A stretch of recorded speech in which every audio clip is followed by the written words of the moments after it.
Hello friends, welcome back to Entri banking. നമ്മൾ ഒരുപാട് നാളായിട്ട് കാത്തിരിക്കുന്ന ഒരു നോട്ടിഫിക്കേഷൻ ആണ് അല്ലെ, IBPS PO 2024 നോട്ടിഫിക്കേഷൻ എന്ന് പറയുന്നത്. സോ ഇനി ഒട്ടും വെയിറ്റ് ഒന്നും ഇല്ല, നോട്ടിഫിക്കേഷൻ ഇപ്പൊ ഇവിടെ വന്നിരിക്കുകയാണ്.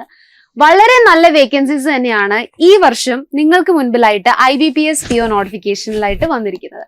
ഓക്കെ, ഇത് നമ്മൾ കാത്തിരിപ്പെന്ന് പറഞ്ഞാലും നമുക്കറിയാം, കാരണം ബാങ്ക് എക്സാംസ് എന്ന് പറയുന്നത് ഓൾമോസ്റ്റ് ഒരു പെർഫെക്റ്റ് ടൈം ഓറിയന്റഡ് അല്ലെങ്കിൽ ടൈം ബൗണ്ടഡ് ആയിട്ടുള്ള എക്സാമിനേഷൻ തന്നെയാണ്. ഒരു വർഷത്തിന്റെ തുടക്കത്തിൽ തന്നെ ആ വർഷം ഏതൊക്കെ എക്സാമിനേഷൻസ് IBPSന്റെ സൈഡിൽ നിന്ന്, അത് ക്ലറിക്കൽ ആയിക്കോട്ടെ, അല്ലെങ്കിൽ പ്രൊബേഷണറി ഓഫീസർ, അല്ലെങ്കിൽ specialist officer, what ever it is, ആ വർഷം അവർ ഏതൊക്കെ എക്സാമിനേഷൻ കണ്ടക്ട് ചെയ്യാൻ പ്ലാൻ ഉണ്ടോ ആ എക്സാംസിന്റെ എല്ലാം തന്നെ ഒരു ആനുവൽ കലണ്ടർ ബൈ ജാനുവരി എല്ലാ വർഷവും റിലീസ് ചെയ്യാറുണ്ട്. ആ ഒരു കലണ്ടർ ഉള്ളത് കൊണ്ട് തന്നെ കലണ്ടർ കാണുമ്പോൾ നമുക്ക് മനസ്സിലാകും, യെസ്, ഇപ്പം IBPS PO നോട്ടിഫിക്കേഷൻ ഏകദേശം ഓഗസ്റ്റ് മന്തിലായിട്ട് വരും, ഓഗസ്റ്റ് 1 വരും എന്നോട് ടെന്റേറ്റീവ് ഡേറ്റ് ഉണ്ടായിരുന്നു. ഒക്ടോബറിലായിട്ട് അതിന്റെ എക്സാം ഉണ്ടാകും എന്നൊരു ഡേറ്റും കൊടുത്തിട്ടുണ്ട്. പ്രിലിമിനറി എക്സാമിനേഷൻ ആയിരിക്കും ഒക്ടോബറിൽ നടക്കുക, മെയിൻസ് എക്സാം നവംബർ നടക്കുമെന്ന് കൊടുത്തിട്ടുണ്ട്. അതുപോലെ തന്നെ ഇന്റർവ്യൂ ബൈ 2025 ജാനുവരിയിൽ നടക്കും എന്ന് കൊടുത്തിട്ടുണ്ട്. എക്സാക്ട് അവരാ പറയുന്ന മന്തിൽ തന്നെയായിരിക്കും പരീക്ഷകൾ കണ്ടക്റ്റഡ് ആയിട്ട് മുൻപോട്ട് പോകുന്നത്. അത് തന്നെയാണ് IBPS കലണ്ടറിന്റെ ഏറ്റവും വലിയ പ്രത്യേകത. കലണ്ടറിൽ ഏത് ഡേറ്റ്സ് ആണോ അല്ലെങ്കിൽ ഏത് മാസമാണോ ടെന്റേറ്റീവ് ആയിട്ട് കൊടുത്തിരിക്കുന്നത് ആ മാസം തന്നെ കാര്യങ്ങളെല്ലാം ക്ലിയർ ആയിട്ട് മുൻപോട്ട് പോകുന്ന ഒരു അവസ്ഥയാണ്. ആൻഡ് ഇത് ടൈം ബൗണ്ടഡ് ആണെന്ന് ഞാൻ പറഞ്ഞു, അതുകൊണ്ട് തന്നെ സെലക്ഷൻ എൻഷേർഡ് ആണ്. നമ്മളുടെ മറ്റനവധി കോമ്പറ്റേറ്റീവ് എക്സാംസ് നിങ്ങൾ കണ്ടിട്ടുണ്ടായിരിക്കും, എസ്പെഷ്യലി നമ്മുടെ സ്റ്റേറ്റ് PSCs ഒക്കെ നോക്കുകയാണെങ്കിൽ തന്നെ ഒരുപാട് വർഷങ്ങൾ എടുത്തിട്ടാണ് അതിന്റെ റിക്രൂട്ട്മെന്റ് പ്രോസസ്സ് ഒന്ന് കംപ്ലീറ്റ് ചെയ്യാനായിട്ട് എടുക്കുന്നത്. നോട്ടിഫിക്കേഷൻ വരും, ഓക്കെ, നോട്ടിഫിക്കേഷൻ വന്നു കഴിഞ്ഞിട്ട് ഏകദേശം 6 മാസം കഴിഞ്ഞിട്ടായിരിക്കും പരീക്ഷ നടക്കുക. അതും ഫസ്റ്റ് സ്റ്റേജ് എക്സാം ആയിരിക്കും 6 months കഴിഞ്ഞിട്ട് നടക്കുക. അത് കഴിഞ്ഞിട്ട് എഗെയിൻ ഒരു 3-4-5 months കഴിഞ്ഞിട്ടായിരിക്കും മെയിൻസ് നടക്കുക. അത് കഴിഞ്ഞ് ഇന്റർവ്യൂ നടക്കുന്നത് പിന്നെ ഒരു 3 മാസം അല്ലെങ്കിൽ 2 മാസം കഴിഞ്ഞിട്ട്. റിസൾട്ട് വരുന്നത് ഒരു സമയത്ത്. അത് കഴിഞ്ഞ് റാങ്ക് ലിസ്റ്റ് വന്നാൽ തന്നെ റാങ്ക് ലിസ്റ്റിന് ഇപ്പൊ 3 വർഷത്തോളം ഒക്കെയുള്ള കാലാവധികൾ നമ്മൾ കാണാറുണ്ട്. വിത്തിൻ ദാറ്റ് മാത്രം, ആ 3 വർഷത്തിനിടയിൽ മാത്രമേ അവർ ആ സെലക്ഷൻ പ്രോസസ് കംപ്ലീറ്റ് ചെയ്യുള്ളൂ. പക്ഷെ ഇതങ്ങനല്ല. ഇന്ന് നോട്ടിഫിക്കേഷൻ ഇപ്പൊ വന്നു ഓഗസ്റ്റ് 1 6 മാസത്തിനുള്ളിൽ തന്നെ കംപ്ലീറ്റ് റിക്രൂട്ട്മെന്റ് പ്രോസസ്സ് കംപ്ലീറ്റ് ആകുന്നതായിട്ട് നിങ്ങൾക്ക് കാണാൻ സാധിക്കും. April 1 എന്നൊരു ഡേറ്റ് ഉണ്ടെങ്കിൽ നിങ്ങൾക്ക് ഏത് ബാങ്ക് ആണ് റിക്രൂട്ടഡ് ആയിരിക്കുന്നത് എന്നടക്കമുള്ള കംപ്ലീറ്റ് ഡീറ്റെയിൽസ് തരുന്ന അപ്പോയിന്റ്മെന്റ് ലെറ്റർ നിങ്ങളുടെ കയ്യിലെത്തും. Okay, so IBPS notification is out. എന്താണ് IBPS എന്ന് ചോദിച്ചാൽ institute of banking personnel selection എന്ന് പറയാം. 11 നാഷണലൈസ്ഡ് ബാങ്ക്സ് ആണ് നമ്മുടെ ഇന്ത്യയിലുള്ളത്. ഈ 11 നാഷണലൈസ്ഡ് ബാങ്കുകളിലും പ്രൊബേഷണറി ഓഫീസറിന്റെ റിക്രൂട്ട്മെന്റ് നടത്തുന്നത് IBPS ആണ്. പ്രൊബേഷണറി ഓഫീസർ മാത്രമല്ല, ക്ലർക്കിന്റെയും സ്പെഷ്യലിസ്റ്റ് ഓഫീസറിന്റെ ഇന്ത്യയിലുള്ള 11 നാഷണലൈസ്ഡ് ബാങ്കുകളിലേക്ക് റിക്രൂട്ട്മെന്റ് നടത്തുന്ന ബോഡിയാണ് IBPS അല്ലെങ്കിൽ institute of banking personnel selection എന്ന് പറയുന്നത്. നമുക്കിപ്പോ POന്റെ നോട്ടിഫിക്കേഷൻ വന്നിട്ടുണ്ട്, അതിന്റെ കൂടെ തന്നെ സ്പെഷ്യലിസ്റ്റ് ഓഫീസറുടെ നോട്ടിഫിക്കേഷനും വന്നിട്ടുണ്ട്. നമുക്കിപ്പോ POയുടെ നോട്ടിഫിക്കേഷൻ വളരെ ഡീറ്റെയിൽഡ് ആയിട്ട് തന്നെ ഒന്ന് ഡിസ്കസ് ചെയ്യാം. ഒരു നോട്ടിഫിക്കേഷൻ വരുമ്പോൾ ആദ്യം തന്നെ നിങ്ങൾ ഇമ്പോർട്ടന്റ് ആയിട്ട് മൈൻഡിൽ കീപ്പ് ചെയ്യേണ്ടത് ഡേറ്റ്സ് തന്നെയാണ്. ഡേറ്റുകൾ നിങ്ങൾ through out the recruitment process മൈൻഡിൽ കീപ്പ് ചെയ്യാം. അപ്പൊ ഡേറ്റ്സ് ഏതൊക്കെയാണെന്ന് ഞാൻ പറയാം. നിങ്ങൾക്ക് എന്ന് തുടങ്ങി അപേക്ഷ സമർപ്പിക്കാനായിട്ട് സാധിക്കും. അതായത് ഓഗസ്റ്റ് 1 തുടങ്ങി ഓഗസ്റ്റ് 21 വരെ മാത്രമേ IBPS PO റിക്രൂട്ട്മെന്റ് പ്രോസസ്സിലേക്ക് അപേക്ഷ സമർപ്പിക്കാനായിട്ട് സാധിക്കുകയുള്ളൂ. ഓക്കെ, ക്ലിയർ ആയെന്ന് കരുതുന്നു. സോ ലാസ്റ്റ് മൊമെന്റിലേക്ക് വെയിറ്റ് ചെയ്യാതിരിക്കുക, കാരണം ഇതൊരു ഓൾ ഇന്ത്യ എക്സാമിനേഷൻ ആണ്. ഒരുപാട് കാൻഡിഡേറ്റ്സ് എഴുതുന്ന പരീക്ഷയാണ്. ലാസ്റ്റ് മൊമെന്റ് വെയിറ്റ് ചെയ്യുമ്പോഴത്തേക്കും സെർവർ ഹാങ് ആവാനുള്ള ഇഷ്യൂസ് സ്വാഭാവികമാണ്. അതൊരു ഏത് കോമ്പറ്റേറ്റീവ് എക്സാമിന്റെ വെബ്സൈറ്റ്, ബാങ്ക് നോക്കിയാലും IBPS നോക്കിയാലും SBI, RBI, അതുപോലെ തന്നെ നമ്മുടെ SSCയുടെ വെബ്സൈറ്റ്സിലെല്ലാം ഈ ഇഷ്യൂസ് ഉണ്ട്. അത് മൾട്ടിപ്പിൾ ആയിട്ടുള്ള persons at a time use ചെയ്യുമ്പോൾ വരുന്ന സ്വാഭാവികമായിട്ടുള്ള ഇഷ്യൂസ് ആണ്. അതുപോലെ തന്നെ ലാസ്റ്റ് മൊമെന്റിൽ ചെയ്യുമ്പോൾ ഫീ പേയ്മെന്റ് നടക്കാതിരിക്കുന്നതും ഒരു കോമൺ ഇഷ്യൂസ് ആണ്. സോ ഒരു ലാസ്റ്റ് ഡേറ്റിന്റെ 3-4 days മുമ്പ് അല്ലെങ്കിൽ 2 days മുൻപ് തന്നെ നിങ്ങളുടെ അപേക്ഷ ആപ്ലിക്കേഷൻ പ്രോസസ്സ് കംപ്ലീറ്റ് ചെയ്യാൻ നോക്കുക. സോ ലാസ്റ്റ് ഡേറ്റ് എന്ന് പറയുന്നത് ഓഗസ്റ്റ് 28 ഇനി ഇതിന്റെ പ്രിലിമിനറി എക്സാമിനേഷൻ ഒക്ടോബർ 2024 നടക്കുന്നത്. 2 മാസത്തിലധികം സമയമാണ് പ്രിലിംസിനായിട്ട് നിങ്ങളുടെ മുൻപിലുള്ളത്. ഒക്ടോബർ ഡേറ്റ് എപ്പോഴാണെന്നുള്ളത് നമുക്ക് ഓൾറെഡി അറിയാം. സോ ഒക്ടോബർ 2024 എക്സാമിനേഷൻ നടക്കുക. ആൻഡ് മെയിൻസ് എക്സാമിനേഷൻ നടക്കുക നവംബർ 2024 ഓക്കെ, ഒക്ടോബറിൽ പ്രിലിംസ് നടന്നു, നവംബറിലാണ് മെയിൻസ് നടക്കുന്നത്. അപ്പൊ തന്നെ നിങ്ങൾക്ക് മനസ്സിലായിട്ടുണ്ടായിരിക്കും പ്രിലിംസും മെയിൻസിലും തമ്മിൽ 1 മാസത്തിന്റെ ഗ്യാപ്പ് പോലും ഇല്ല. പ്രിലിംസിന്റെ റിസൾട്ട് വന്നു കഴിഞ്ഞ് ഏകദേശം 25ാമത്തെ ദിവസം മെയിൻസ് ആകാനുള്ള ചാൻസ് വളരെ കൂടുതലാണ്. ഓക്കെ, അപ്പം പ്രിലിംസ് റിസൾട്ട് വന്നു കഴിഞ്ഞ് മെയിൻസിന് പഠിക്കാം എന്നൊരു ഇതുമായിട്ട് നിങ്ങൾ ഇരിക്കുകയാണെന്നുണ്ടെങ്കിൽ അത് പോസിബിൾ ആയിരിക്കില്ല. അതുകൊണ്ട് തന്നെ കറണ്ട് അഫയേഴ്സ് പോലുള്ള സബ്ജക്റ്റുകൾ ഇപ്പോൾ തന്നെ പഠിച്ച് കംപ്ലീറ്റ് ചെയ്ത് മാറ്റി വെക്കുക. ഓക്കെ, കാരണം മെയിൻസിന് മാത്രമാണ് കറണ്ട് അഫയേഴ്സ് ചോദിക്കുന്നത് എന്ന് പറഞ്ഞാൽ പ്രിലിംസിന്റെ റിസൾട്ട് വന്നു, പ്രിലിംസ് ഞാൻ ക്ലിയർ ചെയ്ത് കഴിഞ്ഞ് മെയിൻസിന്റെ കറണ്ട് അഫയേഴ്സ് പഠിക്കാം എന്ന് പറഞ്ഞിരുന്നാൽ ഈ 25 ഡേയ്സ് കൊണ്ട് 6 months കറണ്ട് അഫയേഴ്സ് 100% കംപ്ലീറ്റ് ആവില്ല. ഓക്കെ, ആൻഡ് ഇതിന്റെ മെയിൻസിന്റെ റിസൾട്ട് ഡിസംബർ 2024 അല്ലെങ്കിൽ ജാനുവരി 2025 വരും എന്നവർ പറഞ്ഞിട്ടുണ്ട്. ഓക്കെ, ഒബ്വിയസ്ലി ഈ പറയുന്ന ഡേറ്റുകളിലായിട്ട് തന്നെയായിരിക്കും കാര്യങ്ങൾ മൂവ് ഓൺ ചെയ്ത് പോകുന്നത്. ആൻഡ് ഇതിന്റെ ഇന്റർവ്യൂ നടക്കുക ജാനുവരി അല്ലെങ്കിൽ ഫെബ്രുവരി 2025 ഏപ്രിൽ 1 നിങ്ങളുടെ റിസൾട്ടും വരും. Okay, so this is a whole thing. And നിങ്ങൾ എല്ലാവർക്കും ഒരു ആകാംക്ഷ ഉണ്ടായിരിക്കും വേക്കൻസീസ് ഈ വർഷം എത്രയാന്നുള്ളത്. നല്ല ഗുഡ് എമൗണ്ട് ഓഫ് വേക്കൻസീസ് തന്നെയാണ് വന്നിരിക്കുന്നത്. ഇറ്റ്സ് 4455 വേക്കൻസീസ് ആണ്. ഡെഫിനറ്റ്ലി ഈ ഒരു റിക്രൂട്ട്മെന്റ് പ്രോസസ്സ് മൂവ് ഓൺ ചെയ്യുന്നതിനനുസരിച്ചിട്ട് തന്നെ പല ബാങ്കുകളും വേക്കൻസീസ് റിപ്പോർട്ട് ചെയ്യാനുണ്ട്. അവരും കൂടെ റിപ്പോർട്ട് ചെയ്ത് കഴിയുമ്പോഴത്തേക്കും കുറച്ചും കൂടെ വേക്കൻസീസ് കൂടാനുള്ള ചാൻസസ് വളരെ കൂടുതലാണ്. ഓക്കെ, മൂവിങ് ഓൺ, ബാക്കിയുള്ള ഡീറ്റെയിൽസ് നമ്മൾ നോക്കുകയാണെന്നുണ്ടെങ്കിൽ ഞാൻ ഓൾറെഡി പറഞ്ഞിരുന്നു, അതായത് 11 നാഷണലൈസ്ഡ് ബാങ്ക്സ് ആണ് പാർട്ടിസിപ്പേറ്റ് ചെയ്യുന്നത് ഓൾ ഓവർ ഇന്ത്യ. ഈ 11 നാഷണലൈസ്ഡ് ബാങ്ക്സ് ഏതൊക്കെയാണെന്ന് ഞാൻ ഡിസ്കസ് ചെയ്യാം. Bank of Baroda, Canara bank, UCO bank, Indian overseas bank, അതുപോലെ തന്നെ Punjab national bank, union bank of India, central bank of India and bank of India, bank of Maharashtra, Indian bank, Punjab and Sindh bank. ഇത്രയും banks ആണ് recruitment പ്രോസസ്സിൽ participate ചെയ്യുന്ന 11 nationalised banks എന്ന് പറയുന്നത്.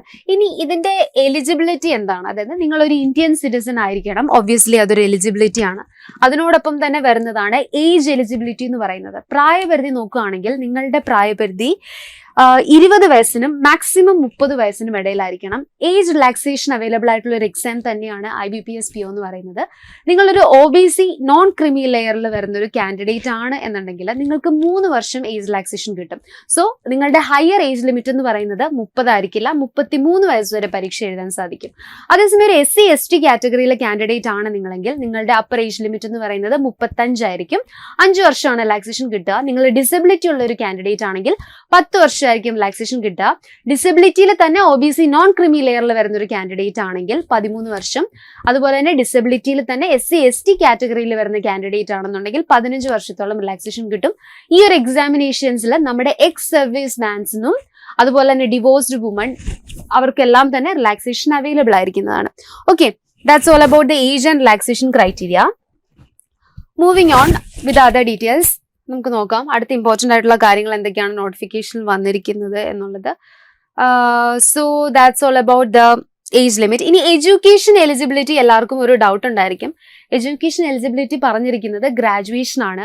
നിങ്ങൾക്ക് degree ഉണ്ടെങ്കിൽ അല്ലെങ്കിൽ നിങ്ങളൊരു ഗ്രാജുവേറ്റ് ആണെന്നുണ്ടെങ്കിൽ അത് ഏത് ഗ്രാജുവേഷനും ആകാം. ലൈക്ക് എഞ്ചിനീയറിംഗ് ഡിഗ്രി ആകാം, BSc ആകാം, BA ആകാം, LLB ആകാം, അല്ലെങ്കിൽ ഈവൻ MBBS, എനിത്തിങ്. നിങ്ങളൊരു ഗ്രാജുവേറ്റ് ആയിരിക്കണം, അത് പാസ് ആയിട്ടുണ്ടായിരിക്കണം. ഓക്കെ, ഗ്രാജുവേഷൻ പാസ്ഡ് ആയിട്ട് ഉണ്ടായിരിക്കണം. അങ്ങനെയാണെങ്കിൽ നിങ്ങൾക്ക് ഈ ഒരു റിക്രൂട്ട്മെന്റ് പ്രോസസ്സിലേക്ക് അപേക്ഷ സമർപ്പിക്കാൻ സാധിക്കുന്നതാണ്. ഓക്കെ, ആൻഡ് റെക്കഗ്നൈസ്ഡ് ആയിട്ടുള്ള യൂണിവേഴ്സിറ്റി, എസ്പെഷ്യലി UGC അഫിലിയേറ്റഡ് ആയിട്ടുള്ള യൂണിവേഴ്സിറ്റിയിൽ നിന്നുമായിരിക്കണം നിങ്ങൾ ഗ്രാജുവേഷൻ കംപ്ലീറ്റ് ചെയ്തിട്ടുണ്ടായിരിക്കേണ്ടത്. റെക്കഗ്നൈസ്ഡ് യൂണിവേഴ്സിറ്റി എന്ന് പറയുന്നത് അതാണ്. അങ്ങനെ ഉണ്ടെങ്കിൽ നിങ്ങൾക്ക് ആപ്ലിക്കേഷൻ പ്രോസസ്സ് എന്ത് ചെയ്യാം, സബ്മിറ്റ് ചെയ്യാം.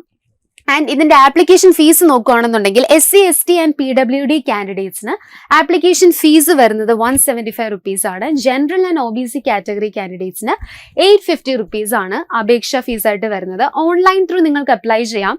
ജസ്റ്റ് ഗൂഗിൾ എടുക്കുക, ഗൂഗിളിൽ IBPS PO അപ്ലൈ ഓൺലൈൻ എന്ന് കൊടുത്താൽ തന്നെ അതിന് കറസ്പോണ്ടിങ് ആയിട്ടുള്ള ലിങ്ക്സ് വരും. അതിൽ കയറി നിങ്ങൾ ക്ലിക്ക് ഫ്രഷ് രജിസ്ട്രേഷൻ ചെയ്യുക. നമ്മുടെ ചാനലിൽ തന്നെ in coming days how to apply for IBPS PO ചെയ്യുന്നതായിരിക്കും. So stay tuned. അത് കണ്ടാൽ നിങ്ങൾക്ക് കാര്യങ്ങൾ കുറച്ചുകൂടെ ക്ലിയർ ആയിട്ട് മനസ്സിലാവുന്നതാണ്. ഓക്കെ, ആൻഡ് ഇതിന്റെ എക്സാമിനേഷൻ പാറ്റേൺ പറയുകയാണെങ്കിൽ ഞാൻ ഓൾറെഡി പറഞ്ഞിരുന്നു, IBPS PO എക്സാമിനേഷൻ ആയതുകൊണ്ട് തന്നെ ഇതൊരു 3 ടയർ എക്സാം ആണ്. ആദ്യം നിങ്ങൾക്കൊരു പ്രിലിമിനറി എക്സാമിനേഷൻ ഉണ്ടായിരിക്കും. പ്രിലിംസ് കഴിഞ്ഞിട്ട് നിങ്ങൾക്ക് ഒരു മെയിൻസ് ഉണ്ടായിരിക്കും. മെയിൻസ് കഴിഞ്ഞിട്ട് വരുന്നതാണ് interview. So it's A 3 tyre exam. ഇതിന്റെ സെലക്ഷൻ പ്രോസസ്സ് എങ്ങനെയാണ് പോകുന്നതെന്ന് ഞാൻ പറഞ്ഞുതരാം. ആദ്യം തന്നെ ഒരുപാട് കാൻഡിഡേറ്റ്സ് പരീക്ഷയ്ക്കായിട്ട് അപേക്ഷ സമർപ്പിക്കുന്നു. സേ ഒരു 21 ലക്ഷം പേര് ഓൾ ഓവർ ഇന്ത്യ അപ്ലൈ ചെയ്തു എന്നിരിക്കട്ടെ. അത്രയും കാൻഡിഡേറ്റ്സിന് പ്രിലിമിനറി എക്സാമിനേഷൻ എഴുതാനുള്ള ഒരു ഓപ്പർച്യൂണിറ്റി കിട്ടുകയാണ്. അവരെല്ലാവരും കൂടെ പോയി നമ്മുടെ ഈ ഒക്ടോബർ 2024 നടക്കാൻ പോകുന്ന പ്രിലിമിനറി എക്സാമിനേഷൻ എഴുതുന്നു. സേ ഒരു ഒക്ടോബർ അവസാനത്തോടു കൂടി അല്ലെങ്കിൽ ഒരു ഒക്ടോബർ പകുതിയോടുകൂടി പ്രിലിംസിന്റെ റിസൾട്ട് വരികയാണ്. പ്രിലിംസ് 100 മാർക്കിലായിരിക്കും. ഒരു എക്സാമ്പിൾ പറയുകയാണെന്നുണ്ടെങ്കിൽ ഇപ്പൊ 55 മാർക്കാണ് കട്ട് ഓഫ് എന്നിരിക്കട്ടെ. വിവിധ ദിവസങ്ങളിലായിട്ടായിരിക്കും പരീക്ഷ നടക്കുന്നത്. ഒരു 2-3 ദിവസമായിരിക്കും പരീക്ഷ നടക്കുന്നത്. ഓരോ ദിവസവും 4 ഷിഫ്റ്റുകൾ ഉണ്ടായിരിക്കും. ഓക്കെ, 4 ഷിഫ്റ്റുകളിലായിട്ട് 4 ദിവസം അല്ലെങ്കിൽ 2 ദിവസം കൊണ്ടായിരിക്കും പരീക്ഷ നടക്കുന്നത്. ഇമാജിൻ ചെയ്യാം, നിങ്ങളുടെ റിസൾട്ട് വന്നു. ഇപ്പൊ 55 കട്ട് ഓഫ് എങ്കിൽ 100-ൽ 55 മാർക്കിന് മുകളിലുള്ള കാൻഡിഡേറ്റ്സ് മാത്രം അവിടെ ഫിൽട്ടർ ചെയ്യപ്പെടുകയാണ്. ബാക്കി എല്ലാവരും റിമൂവ് ചെയ്യാണ്. ഈ പ്രിലിംസിന്റെ മാർക്ക് എവിടെയും കാൽക്കുലേറ്റ് ചെയ്യില്ല. പ്രിലിംസ് എന്ന് പറയുന്നത് ജസ്റ്റ് ഒരു എലിമിനേഷൻ പ്രോസസ് ആണ്, അല്ലെങ്കിൽ ഒരു എലിമിനേഷൻ സ്റ്റേജ് ആണ്. മെയിൻസ് എഴുതാനായിട്ടുള്ള കാൻഡിഡേറ്റിനെ ഫിൽട്ടർ എടുക്കുന്ന ഒരു പ്രോസസ്സാണ് പ്രിലിമിനറി എക്സാം എന്ന് പറയുന്നത്. സോ കുറെ കാൻഡിഡേറ്റ്സ് ഫിൽറ്റേർഡ് ഔട്ടായി പോകും. ഞാനീ പറഞ്ഞൊരു കട്ട് ഓഫ് മാർക്കും അതിന് മുകളിലുള്ളവർ മാത്രം മെയിൻസ് എക്സാമിനേഷൻ എഴുതാനുള്ള ഒരു എലിജിബിലിറ്റി നേടുകയാണ്. ഇൻ ഷോർട്ട്, മെയിൻസ് എക്സാമിനേഷൻ എഴുതാൻ വേണ്ട എലിജിബിലിറ്റി ആണ് നമ്മൾ പ്രിലിംസ് എക്സാമിനേഷൻ എഴുതി ഉണ്ടാക്കേണ്ടത്. ഓക്കെ, അങ്ങനെ എലിജിബിൾ ആയിട്ടുള്ള കാൻഡിഡേറ്റ്സ് എല്ലാം മെയിൻസ് എക്സാമിനേഷൻ എഴുതാനായി പോകുന്നു. എഗെയിൻസ് മെയിൻസ് കഴിയുന്നു. മെയിൻസ് കഴിഞ്ഞിട്ട് പിന്നെയും അവിടെ ഒരു കട്ട് ഓഫ് വരുവാണ്. എഗെയിൻ ആ മെയിൻസിന്റെ ആ കട്ട് ഓഫ് മാർക്കോ അതിന് മുകളിലോട്ടോ ഉള്ള കാൻഡിഡേറ്റ്സ് മാത്രം ഇന്റർവ്യൂ അറ്റൻഡ് ചെയ്യാനായിട്ട് അവിടെ ഇൻവൈറ്റ് ചെയ്യപ്പെടുകയാണ്. സോ അങ്ങനെ മെയിൻസ് ക്ലിയർ ചെയ്ത കാൻഡിഡേറ്റ്സ് നമ്മൾ പറയും, അവർ ഇന്റർവ്യൂ അറ്റൻഡ് ചെയ്യാനായിട്ട് പോകുന്നു. എഗെയിൻ ഇന്റർവ്യൂ കഴിയുന്നു. ഇന്റർവ്യൂ കഴിയുമ്പോഴത്തേക്കും ഫൈനൽ കട്ട് ഓഫ് എന്ത് ചെയ്യുന്നു, IBPS റിലീസ് ചെയ്യുന്നു. ഫൈനൽ കട്ട് ഓഫ് മാർക്കിൽ ഒരു പർട്ടിക്കുലർ മാർക്ക് ഓർ എബവ് ഉള്ളവർ സെലക്റ്റഡ് ആവുന്നു. ഓക്കെ, ഇതാണ് ഇതിന്റെ ഒരു സെലക്ഷൻ പ്രോസസ് എന്ന് പറയുന്നത്. ഇന്റർവ്യൂവിന് നടക്കുന്നതിനൊപ്പം തന്നെ ഡോക്യുമെന്റ് വെരിഫിക്കേഷൻ ഉണ്ടായിരിക്കും. ഡോക്യുമെന്റ് വെരിഫിക്കേഷൻ എന്ന് പറയുമ്പോൾ വളരെ ഇമ്പോർട്ടന്റ് ആയിട്ടുള്ള നിങ്ങളുടെ ഇപ്പൊ ഗ്രാജുവേഷൻ ആണ് വിദ്യാഭ്യാസ യോഗ്യത. അപ്പൊ ഗ്രാജുവേഷൻ ലെവലിലുള്ള നിങ്ങളുടെ എല്ലാ സർട്ടിഫിക്കറ്റ്സും, നിങ്ങളുടെ റെസിഡൻഷ്യൽ പ്രൂഫ് കാണിക്കുന്ന എന്തെങ്കിലും IDs like Aadhaar, pan card is very important. Aadhaar is also important. ഇങ്ങനെയുള്ള ഇതിന്റെ ഒറിജിനലും ഫോട്ടോ കോപ്പീസും ആയിട്ട് പോവുക. Your passport size photographs. CIBIL record is also important here. കാരണം അഡ്വേഴ്സ് ആയിട്ടുള്ള സിബിൽ റിപ്പോർട്ട് ഉണ്ടെങ്കിൽ അത് ഒട്ടും എൻകറേജ് ചെയ്യുന്നതല്ല. സിബിലിനെ കുറിച്ചിട്ടുള്ള ഡീറ്റെയിൽഡ് വീഡിയോ ഞാൻ ചെയ്യുന്നതായിരിക്കും. സോ എന്താണ് സിബിൽ ക്രൈറ്റീരിയ എന്നുള്ള കാര്യങ്ങൾ ഒന്ന് നോട്ട് ചെയ്ത് വെക്കുക. അതായത് നിങ്ങൾ എന്തെങ്കിലും ലോൺസ്, ഈവൻ ബാങ്ക് അക്കൗണ്ട്സ് ഇല്ലാത്ത കാൻഡിഡേറ്റ് പേടിക്കേണ്ടതായിട്ടില്ല. അവർക്ക് സിബിൽ റിപ്പോർട്ട് എടുത്തുകൊണ്ട് പോകേണ്ട കാര്യമില്ല. ഇവൻ ബാങ്ക് അക്കൗണ്ട്സ് ഒക്കെ ഉണ്ട്, എസ്പെഷ്യലി എന്തെങ്കിലുമൊക്കെ ലോണുകൾ ഉണ്ട്, കാര്യങ്ങളുണ്ട്, എന്തൊക്കെ ഉണ്ടെങ്കിൽ സിബിൽ ഒന്ന് എടുത്തുകൊണ്ട് പോവുക. സിബിൽ ഗുഡ് സ്കോർ ആണെങ്കിൽ nothing to worry. In case നിങ്ങൾ എന്തെങ്കിലുമൊക്കെ ലോൺസ് എടുത്തിട്ടുണ്ട്, അതിന്റെ റീപേയ്മെന്റ് നിങ്ങൾ ചെയ്ത് കംപ്ലീറ്റ്ലി അടച്ചു കഴിഞ്ഞിട്ടുണ്ടെന്നുണ്ടെങ്കിൽ no problem, no issue. CIBIL അവിടെ റിഫ്ലക്ട് ചെയ്യുന്നതായിരിക്കും. ഇൻ കേസ് നിങ്ങൾക്ക് ഡൗട്ട് ഉണ്ട് അല്ലെങ്കിൽ ഒരു കോൺഫിഡൻസിനായിട്ട് നിങ്ങളുടെ ലോൺ കംപ്ലീറ്റ് ചെയ്ത ഒരു NOC റെക്കഗ്നൈസ്ഡ് ബാങ്കിൽ നിന്നും ഓർ എനി അതർ ഓർഗനൈസേഷൻ നിങ്ങൾക്ക് ഒരു NOC വാങ്ങിയിട്ട് സബ്മിറ്റ് ചെയ്താൽ there will not be any issues. Okay, and structure of the examination. ആദ്യത്തെ പ്രിലിംസ് ആണ്. പ്രിലിംസ് ഒരു 1 hour എക്സാം ആയിരിക്കും, അല്ലെങ്കിൽ 60 മിനിറ്റ് നടക്കുന്ന എക്സാം ആണ്. 3 സബ്ജക്റ്റ് ആണ് ഉള്ളത്, ഇംഗ്ലീഷ്, റീസണിങ് ആൻഡ് മാത്സ്. ഇംഗ്ലീഷിൽ നിന്നും 30 ക്വസ്റ്റ്യൻസ് 30 മാർക്സിനായിരിക്കും. മാത്സിൽ നിന്നും 35 ക്വസ്റ്റ്യൻസ് ആയിരിക്കും, 35 മാർക്സിനായിരിക്കും. റീസണിങ്ങിൽ നിന്നും 35 ക്വസ്റ്റ്യൻസ് 35 മാർക്സിനായിരിക്കും. ഓരോ ചോദ്യത്തിനും ഓരോ മാർക്കാണ്. നെഗറ്റീവ് മാർക്കിംഗ് ഉള്ള എക്സാം തന്നെയാണ്. 0.25 ആണ് നെഗറ്റീവ് മാർക്കിംഗ് വരുന്നത്. അതുകൊണ്ട് അറിയാവുന്ന ചോദ്യങ്ങൾ മാത്രം, അറിയാവുന്ന ഉത്തരങ്ങൾ, ഓക്കെ, 100% ഉറപ്പുള്ള ആൻസേഴ്സ് മാത്രം മാർക്ക് ചെയ്യുക. കൺഫ്യൂഷൻ ഉള്ള ആൻസേഴ്സ് ഒന്നും മാർക്ക് ചെയ്യാതിരിക്കുക.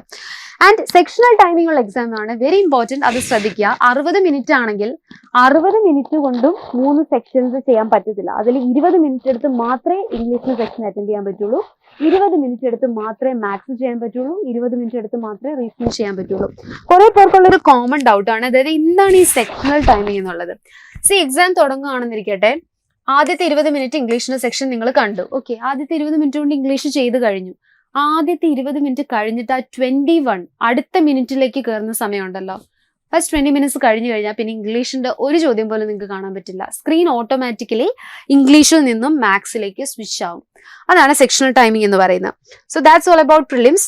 ആൻഡ് മെയിൻസിന്റെ പാറ്റേൺ നോക്കുകയാണെങ്കിൽ മെയിൻസിന്റെ പരീക്ഷ ഏകദേശം 3.5 മണിക്കൂറാണ്. മെയിൻസിൽ തന്നെ നിങ്ങൾക്ക് ഒരു essay ആൻഡ് ലെറ്റർ റൈറ്റിംഗ് വരുന്നുണ്ട്. എസ്സേയും ലെറ്ററും നിങ്ങൾക്ക് ചെയ്യാനായിട്ട് ഒരു 30 മിനിറ്റ് കിട്ടും. അങ്ങനെ 3.5 മണിക്കൂറാണ് mains exam.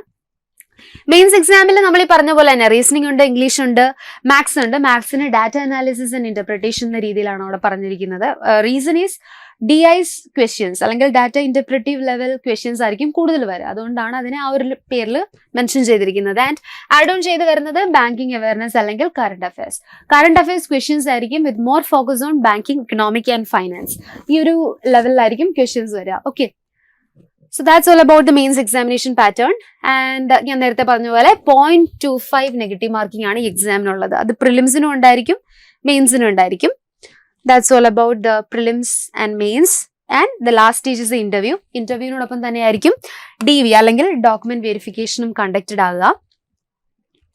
Okay, so that's all about our detailed IBPS PO notification. നല്ല വേക്കൻസീസ് ആണ് ഉള്ളത്. 4455 വേക്കൻസീസ് ആണ് ഈ വർഷം വന്നിരിക്കുന്നത്. It's pretty good. ഇത് കൂടാനുള്ള ചാൻസസും വളരെ കൂടുതലാണ്. ലാസ്റ്റ് ഡേറ്റ് എന്ന് പറയുന്നത് ഓഗസ്റ്റ് 28 സോ ലാസ്റ്റ് മൊമെന്റ് വരെ വെയിറ്റ് ചെയ്യരുത്, ഇപ്പോൾ തന്നെ അപ്ലൈ ചെയ്യുക. ആൻഡ് മോർ ഓൺ എനിക്ക് പറയാനുള്ളത്, ഇപ്പോൾ തുടങ്ങി നിങ്ങളൊരു അടിപൊളി സ്റ്റഡി പ്ലാനിന്റെ സഹായത്തോടെ അതുപോലെ തന്നെ പരീക്ഷയുടെ അന്ന് വരെയുള്ള ഒരു ബെറ്റർ മെന്റർഷിപ്പ് ഉണ്ടെങ്കിൽ നിങ്ങൾക്ക് ഈസിലി ഈ എക്സാമിനേഷൻ ക്ലിയർ ചെയ്യാൻ സാധിക്കുന്നതാണ്. ഇവിടെയാണ് എൻട്രി നിങ്ങളെ ഹെൽപ്പ് ചെയ്യുന്നത്. എൻട്രിയിൽ IBPS PO സ്പെഷ്യൽ ബാച്ചസ് എല്ലാം തന്നെ സൂൺ സ്റ്റാർട്ട് ചെയ്യുന്നതാണ്. നിങ്ങൾക്ക് ഏത് നിമിഷവും ബാച്ചിലേക്ക് ജോയിൻ ചെയ്യാൻ സാധിക്കുന്നതാണ്. ബാച്ചിലേക്ക് ജോയിൻ ചെയ്യുകയാണെന്നുണ്ടെങ്കിൽ Day 1 to നിങ്ങളുടെ എക്സാം, മെയിൻസ് എക്സാം ആണെങ്കിലും ഇന്റർവ്യൂ അസിസ്റ്റൻസ് എല്ലാം തന്നെ നിങ്ങൾക്ക് ഫ്രീ ഓഫ് കോസ്റ്റ് കിട്ടുന്നതാണ്. നമ്മുടെ റിട്ടയർഡ് ആയിട്ടുള്ള ബാങ്ക് മാനേജേഴ്സ് ആയിരിക്കും നിങ്ങളുടെ ഇന്റർവ്യൂ സെഷൻസ് എല്ലാം തന്നെ ലീഡ് ചെയ്യുന്നത്. അതുപോലെ തന്നെ ഈ ഒരു റിക്രൂട്ട്മെന്റ് പ്രോസസ്സ് എന്ന് തീരുന്നു അന്ന് വരെ നിങ്ങൾക്ക് അസിസ്റ്റൻസ് ഉണ്ടായിരിക്കും. വേണമെങ്കിൽ ഇനി അപ്കമിംഗ് ആയിട്ട് SBI PO നോട്ടിഫിക്കേഷൻ വരുന്നുണ്ട്. അതുപോലെ തന്നെ നമുക്ക് ഫെഡറൽ ലോട്ട് മോർ നോട്ടിഫിക്കേഷൻസ് ഇനി വരാനിരിക്കുന്നുണ്ട്. ഈ എക്സാമിനേഷൻസിന് എല്ലാം വേണ്ടിയിട്ട് നിങ്ങൾക്ക് ഇപ്പോൾ തുടങ്ങി തന്നെ പ്രിപ്പയർ ചെയ്യാൻ സാധിക്കും. ആൻഡ് അടുത്ത വർഷത്തേക്കുള്ള കലണ്ടർ വരും എന്നുള്ളതും 100% ഷുവർ ആണ്. അടുത്ത വർഷത്തേക്കുള്ള പ്രിപ്പറേഷനും ആരംഭിക്കാം. നിങ്ങൾക്ക് ഏത് പ്രിപ്പറേഷൻ ആണ് വേണ്ടത്, ഈവൻ IBPS PO ആണെങ്കിൽ അത് ഓക്കെ, അല്ലെങ്കിൽ SBI IBPS ഒരുമിച്ച് പ്രിപ്പയർ ചെയ്യാനാണെങ്കിലും അടുത്ത വർഷത്തെ ബാങ്ക് എക്സാമിനേഷൻ ആയിട്ട് ഒരു ലോങ് ടേം പ്രിപ്പറേഷൻ ആണെങ്കിലും എല്ലാം എൻട്രി പ്രൊവൈഡ് ചെയ്യുന്നുണ്ട്. നമ്മളുടെ ഏറ്റവും ബെസ്റ്റ് മെന്റേഴ്സ് ആണ്. അതുപോലെ തന്നെ 11 വർഷത്തിലധികം എക്സ്പീരിയൻസ്ഡ് ഉള്ള ഫാക്കൽറ്റീസ് ആണ്. കോമ്പറ്റേറ്റീവ് എക്സാം ഫീൽഡിൽ അത്രയധികം എക്സ്പീരിയൻസ് ഉള്ള ഫാക്കൽറ്റീസ് തന്നെയായിരിക്കും നിങ്ങളെ ടീച്ച് ചെയ്യുന്നത്. അവരുടെ മെന്റർഷിപ്പ് അസിസ്റ്റൻസും നിങ്ങൾക്ക് കിട്ടുന്നതാണ്. ഏത് നിമിഷവും നിങ്ങൾക്ക് ഫാക്കൽറ്റീസുമായിട്ട് ഇന്ററാക്ട് ചെയ്ത് അടിപൊളി ലൈവ് സെഷൻസിലൂടെ ഒക്കെ തന്നെ പഠിക്കാൻ സാധിക്കും. നിങ്ങൾക്ക് ഈ നോട്ടിഫിക്കേഷൻ റിലേറ്റഡ് ആയിട്ട് എന്തെങ്കിലും കാര്യം അറിയണം എന്നുണ്ടെങ്കിൽ ജസ്റ്റ് ഈ സ്ക്രോളിലൂടെ പോകുന്ന നമ്പറിൽ ഒന്ന് കോൾ ചെയ്യുക. Okay, and that's all about today session. ഉറപ്പായിട്ടും കോഴ്സിലെടുത്ത് ജോയിൻ ചെയ്യാൻ നോക്കുക. ഇപ്പോൾ തന്നെ ഒട്ടും ടൈം വേസ്റ്റ് ചെയ്യേണ്ട. അങ്ങനെയാണെന്നുണ്ടെങ്കിൽ നിങ്ങൾക്ക് ഈസിലി പഠിച്ചെടുക്കാൻ സാധിക്കുന്ന പോർഷൻസേ ഉള്ളൂ. ഇതിന്റെ സിലബസ് ഡിസ്കഷൻ അതുപോലെ എക്സാം പാറ്റേൺ ഡിസ്കഷനിലൊക്കെ ഡീപ്പറായിട്ട് നമുക്കിനി ചെയ്യാം. ഓക്കെ, വളരെ ക്രിസ്പ് ആയിട്ടുള്ള സിലബസ് ആണ് ബാങ്ക് എക്സാമിനേഷന്റെ. എസ്പെഷ്യലി GK പോലുള്ള കോംപ്ലിക്കേറ്റഡ് സബ്ജക്ട്സ് ഒന്നുമില്ല. ആകെയുള്ളത് ഇംഗ്ലീഷ്, റീസണിംഗ്, മാത്സ് ആണ്. അതും ഭയങ്കര ക്രിസ്പ് ആയിട്ടുള്ള സിലബസ് ആണ്. ഓക്കെ, സോ പോസിബിൾ ആണ്, വളരെ പെട്ടെന്ന് പഠിച്ചെടുക്കാൻ സാധിക്കുന്നതാണ് if you put that right effort in. And wishing you all the best. It's me Amisha signing off. Thank U.